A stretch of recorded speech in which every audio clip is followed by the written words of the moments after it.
Iran की जंग Donald Trump के लिए गले का फंदा बन चुकी है और उन्हें समझ नहीं आ रहा कि उनकी जान कैसे छूटेगी, वो कैसे वापस जाएंगे और कैसे दुनिया को बताएंगे, खास तौर पे अमेरिकन को कैसे बताएंगे कि वो तो कामयाब हो गए, उन्होंने तो ईरान को झुका दिया, उन्होंने तो ईरान को हरा दिया और ईरान उनसे रहम की भीख मांग रहा था तो उन्होंने उसको माफ़ कर दिया और वो वापस आ गए। इस तरह का कोई जुमला डोनाल्ड ट्रंप को मिल नहीं पा रहा क्योंकि ईरान एक के बाद एक सरप्राइजेस दिए जा रहा है और अब ईरान ने एक और बहुत बड़ा सरप्राइज़ दिया है, टेक्नोलॉजी के ज़ाविये से दिया है और उससे अमेरिका भी हिल गया है, फाइनेंशियल मार्केट्स भी हिल गई हैं और बहुत सारा जो दुनिया में डाटा और इन्फॉर्मेशन का निज़ाम है वो बुरी तरह हिल गया है। मेरा नाम अज़हर अली ख़ान है और आप देख रहे हैं आज की बात। ईरान ने दो टोक अल्फाज में दो बातें कही हैं और बहुत ही साफ अल्फाज में दुनिया को बता दिया है कि सबसे पहली बात तो ये कि जो अंडर सी केबल्स, इंटरनेट केबल्स और data cables straight of Hormuz के नीचे से गुजर रही हैं, बिछाई गई हैं, जिससे डाटा ट्रांसफ़र होता है, जिससे इंफॉर्मेशन का फ़्लो होता है,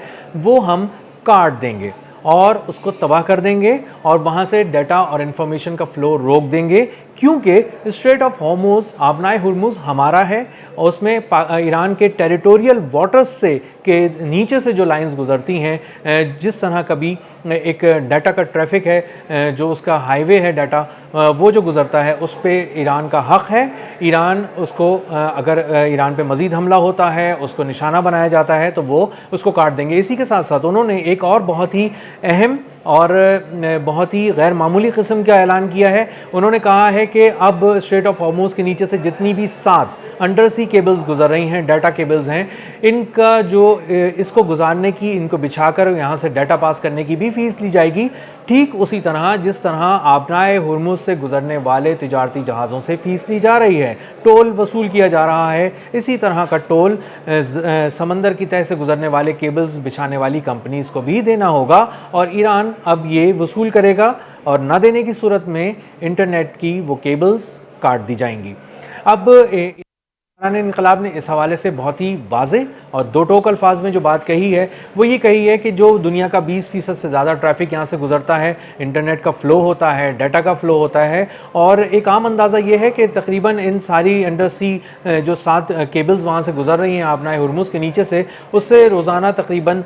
10 ट्रिलियन डॉलर्स की जो फाइनेंशियल ट्रांजैक्शन होती हैं उसमें कहीं ना कहीं ये डाटा हेल्प कर रहा होता है। और अगर इस डाटा को काट दिया जाए, तमाम 7 केबल्स काट दी जाएं तो ये दुनिया में एक बहुत बड़ा तूफ़ान बर्पा हो जाएगा, दुनिया बहुत ज़्यादा में सबसे ज़्यादा एक ज़लज़ला आ जाएगा, डाटा ट्रैफिक के अंदर ज़लज़ला आ जाएगा, इन्फॉर्मेशन के फ़्लो में आ जाएगा, जो बहुत सारे फ़ोन हैं वो एक तरह से नाकारा हो जाएंगे और आम और सादा अल्फाज में अगर आप कहें तो आप कोई बैंक की ट्रांजैक्शन नहीं कर सकेंगे, आप वेबसाइट्स तक एक्सेस आपका बहुत स्लो हो जाएगा, आप किसी तरह का भी कोई ऑनलाइन ऑर्डर नहीं कर सकेंगे, ना ऑनलाइन पेमेंट्स कर सकेंगे, तमाम बैंकिंग सर्विसेज, तमाम फाइनेंशियल सर्विसेज और इसी से जुड़ा कोई भी काम जो दुनिया में मोबाइल फ़ोन के ज़रिए हो जाता है वो नहीं हो पाएगा और इंटरनेट के ज़रिए हो पाता है वो नहीं हो पाएगा और मोबाइल फ़ोन जो है वो जदीद स्मार्टफोन्स जो हैं वो सिर्फ अब कॉल्स करने के लिए या किसी हद तक एसएमएस करने के लिए रह जाएंगे। बहुत से ऐसे ये इंटरनेट केबल्स हैं, 7 केबल्स जो हैं, इनको काटने की सूरत में बहुत बड़ा नुकसान हो सकता है और अगर इसके ऑल्टरनेट की तरफ भी अगर दुनिया जाती है, इसकी किसी और मुतबादिल के तौर पे भी बहुत डाटा को फ़्लो कराने की कोशिश की जाती है तो वो भी बहुत ज़्यादा महंगा भी है। अगर इन डाटा को काट दिया जाए तो इसकी इंश्योरेंस भी बहुत महंगी है। इसी के साथ साथ जब ये सब कुछ हो जाएगा और ईरान जो इसको काटने की सलाहियत रखता है क्योंकि वो स्ट्रेट ऑफ हॉर्मुज़ में अपनी हुक्मरानी साबित करके दिखा चुका है और वो बता चुका है कि समंदर की तह में भी ईरान अपने मिसाइल वैसे ही लगा के रखा हुआ है, अपनी बहुत सारी उसकी आबदोज़ें हैं, बहुत सारे उसकी बहुत सारी जो माइंस हैं वो उसने बिछा के रखी हुई हैं, तो वो किसी भी तरह अंडर सी केबल्स को भी उसी तरह उड़ा सकता है जिस तरह वो तिजारती जहाज़ों को उड़ा रहा है, जिस तरह वो अमेरिका की बहरिया के जहाज़ों पर हमले कर रहा है और 17 ज़ावियों से हमले कर रहा है और उनको समझ में नहीं आ रहा कि कहाँ से उन पर हमले किए जा रहे हैं और उनके बड़े बड़े अमेरिकी जो बहरी बेड़े हैं जो कहीं चलते थे तो पता चलता था कि जिस तरफ वो चल पड़े हैं उस तरफ फ़तह जो है वो यकीनी है। वो बहरी बेड़े पहली बार दुनिया की तारीख़ में पिट भी रहे हैं, मार भी खा रहे हैं, तबाह भी हो रहे हैं और वापस भागते हुए भी दिखाई दे रहे हैं और ख़ुद इनकी लोकेशंस डोनाल्ड ट्रंप शेयर कर रहे हैं और ख़ुद इनकी लोकेशंस के बारे में अमेरिकी फ़ौज बता रही है कि उसको हमने बाहर निकाल लिया है, उसको हमने वापस बुला लिया ہے وہ فلاں جگہ پہ تھا, وہاں پہ 17 زاویوں سے حملے ہوئے ہیں. تو جس طرح امریکی فوج پہ, امریکہ کی بحریہ پہ ایرانی پاسداران انقلاب حملے کر رہے ہیں, ٹھیک اسی طرح وہ انڈر سی کیبلز جو ہیں, سمندر کی تہہ سے جو کیبلز گزر رہی ہیں دنیا کی, جس میں سے دنیا کا بہت بڑا ٹریفک فلو کر رہا ہوتا ہے, ڈیٹا ٹریفک اور انفارمیشن کا ٹریفک, وہ اڑانے کی صلاحیت ایران رکھتا ہے. اس نے بتایا ہے اور پریسائزلی بتایا ہے, اور پہلی بار بتایا ہے. دنیا کی توجہ اس طرف نہیں تھی, دنیا نہیں سوچ رہی تھی کہ یہ بھی کوئی جنگی ہدف ہو سکتا ہے, لیکن جب سے الیکٹرانک اور سائبر وارفیئر کی ایک نئی لہر نے جنم لیا ہے اور اس نے تیزی پکڑی ہے, اس کے بعد سے ایران مسلسل یہ بات بتا رہا ہے کہ اس کی نظر تمام سائبر اہداف پر بھی ہے, اور جہاں پر بھی وہ, چاہے مشرق وسطیٰ میں سائبر اہداف ہوں, اسرائیل میں ہوں, امریکہ میں ہوں, یا وہ سمندر کی تہہ میں ہوں, سب پر اس کی نظر ہے, سب پر اس کی گرفت ہے, سب پر وہ نشانے پر ہیں, سارے اہداف اس کے نشانے پر ہیں. اور اگر امریکہ اور اسرائیل نے مل کر ایران پر حملہ کرنے کی کوشش کی, یا اس کی کچھ ایسی انسٹالیشنز کو نشانہ بنانے کی کوشش کی جو ایران کی بقا کا معاملہ ہو سکتا ہے, تو ایران پھر کچھ ایسے حملے کرے گا جو دنیا کی تاریخ نے کبھی نہیں دیکھے ہوں گے.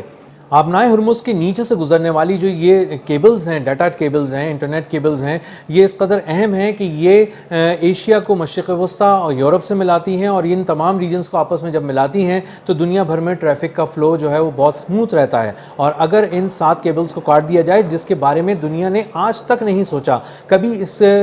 جو نقصان ہے اس کو کیلکولیٹ ہی نہیں کیا گیا, کیونکہ ایسا کبھی ہو ہی نہیں سکتا, کیونکہ کوئی ایک آدھ کیبل خراب ہو سکتا ہے اور اس کو فوری طور پہ مرمت بھی اس کی جا سکتی ہے, لیکن ان کیبلز کو اگر کاٹ دیا جائے گا تو ان کی مرمت کرنے بھی کوئی نہیں آئے گا, کیونکہ انجینئرز اس کی مرمت نہیں کر سکیں گے, کیونکہ یہ ایک پورا وار زون ہے. وار زون کے اندر جب امریکہ کی بحریہ داخل نہیں ہو سکتی, ایران کی اجازت کے بغیر تجارتی جہاز نہیں آ پا رہے, تو پھر کوئی انجینئرز ان کا جہاز اپنی تمام تر اکوپمنٹ کو لے کر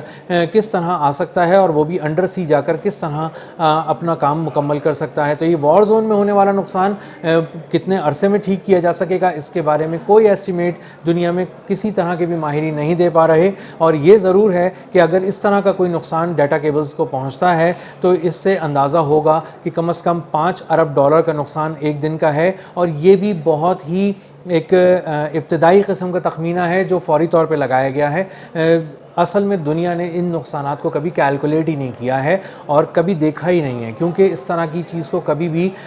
کے بارے میں کبھی سوچا ہی نہیں گیا ہے کہ کبھی اس طرح کیبلز کٹ جائیں گی. تو ایران نے اگر اس کو نشانہ بنایا تو یہ ایک بہت بڑا جھٹکا ہوگا, ٹیکنالوجی کا جھٹکا ہوگا, ایک بہت بڑا ڈیٹا فلو کا, انفارمیشن فلو کا جھٹکا ہوگا, اور دنیا کے روابط آپس میں ایک دوسرے سے یا تو بہت ہی سست ہو جائیں گے یا مکمل طور پر کٹ جائیں گے. اور پھر اس کو بحال کب کرنا ہوگا, اس کی اجازت تو صرف ایران ہی دے سکتا ہے, اور ایران ہی جانتا ہے. اور ایران یہ چاہ رہا ہے کہ وہاں پر وہ اس کے ٹول اس کا وصول کرے, ایک طرح سے اس کو ان کیبلز کو گزارنے کی فی وصول کرے, اور ان کیبلز کی جو مینٹیننس ہے, جو بھی اس میں ٹھیک ٹھاک مرمت کا کام ہوتا ہے اس کے حوالے سے, وہ بھی ایرانی کمپنیوں کو دیا جائے, کیونکہ اس کے انجینئرز جو ہیں وہ بہت ماہر ہیں اس کام میں, اور آبنائے ہرمز کے قریب بھی موجود ہیں اور فوری طور پہ پہنچ بھی سکتے ہیں, اور ان کیبلز کو ٹھیک کرنے کی, بچھانے کی وہ صلاحیت رکھتے ہیں. اس لیے یہ کانٹریکٹ بھی ایران کو ہی ملنا چاہیے. آنے والے دنوں میں پتہ چلے گا کہ یہ آبنائے ہرمز جو تھا وہ ایران کی کیش مشین تھا, جس میں ہر طرح سے ایران نے نوٹ چھاپے, یہاں سے گزرنے والے جو جہاز ہیں ان سے بھی, اور اس کی تہہ میں بھی بچھے ہوئے خزانے کو بھی ایران نے حاصل کیا اور اپنے قومی خزانے کا حصہ بنایا, اور ایران معاشی طور پر مضبوط ہو کر ابھرا. اب تک کے لیے اتنا ہی, ملتے ہیں اگلے ولاگ میں کسی نئی خبر, نئے تجزیے اور نئے زاویے کے ساتھ. اللہ حافظ.